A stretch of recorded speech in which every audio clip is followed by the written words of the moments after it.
So everyone counts. You'll see that on the top of our website, we have the counter. We are now in the 100th day. We have not yet completed 100 days. And let's hope that maybe before we even get to that full 100, they will all be home. As we've been working on this every stage of the way, we've kept hoping to ourselves and praying that all of our work will be for nothing and we'll be able to throw it all in the garbage and it won't be relevant anymore. Unfortunately, at this moment, that is not yet the case. So the Bring Them Home Now educational toolkit, as you can see at the top, we have a montage of the different people who are held captive. When you click on one of them, you get see their photo and a little information about them at the bottom. And these keep rolling around.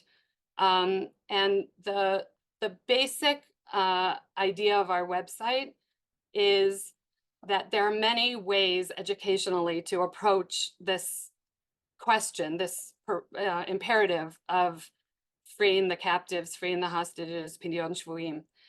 So there are 5 different gateways through which you can enter our website, and you choose that through the values through which you would like to educate and through which you would like to access the content. So we've divided them into 5 different sections.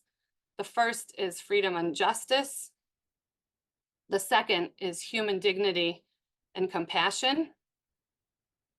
The third is responsibility and leadership. The fourth is peoplehood and community. And the final one, Jewish moments.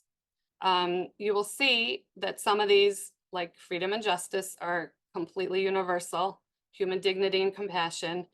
And then there are places that are specifically Jewish, like the Jewish moments or the peoplehood and community, that focus on our particular setting and particular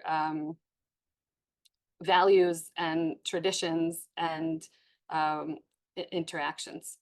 Once you've chosen which one of the 5 you want to go in through, and obviously you may choose more than one and you may come back, you can go into one. So I'm going to just, for an example, take us into the Freedom and Justice collection.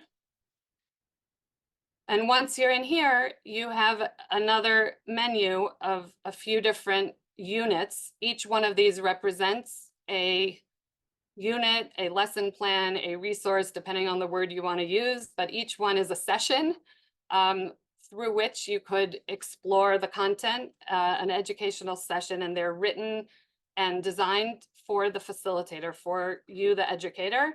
And obviously, we know that every educator makes the work their own. So you have the guidance and you will do with it as you see fit, adapting it to your audience, to your setting, to your community, etc. So each one has 5 different options. And when you go in, I'll just give us one example, symbols of freedom.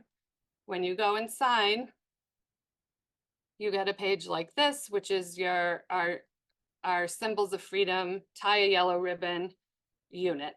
At the top, you'll have some of the questions that are sort of the essential guiding questions for this unit. A short paragraph that sort of gives you an overview, brings you in, describes to you what it is so that you know if you want to continue further.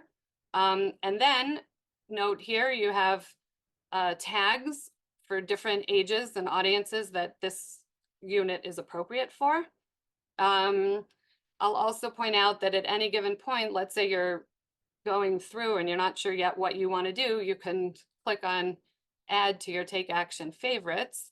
And then when you go to here at the top, your take action favorites, you'll have the list of the ones you've already put it as your favorites. So you can sort of consolidate all of those where you want them and come back to them later. I'm going to go back to where we were. And then on each page, we have usually two buttons. There will always be a button called the facilitator guide. And then many times there's an additional button, which is a source sheet or a worksheet or a template or some sort of additional item that usually is the PDF of what you're going to give out to your participants. So there's one for the educator and one that is the one that you're going to print or distribute digitally to your participants. So that's sort of the structure and how it works.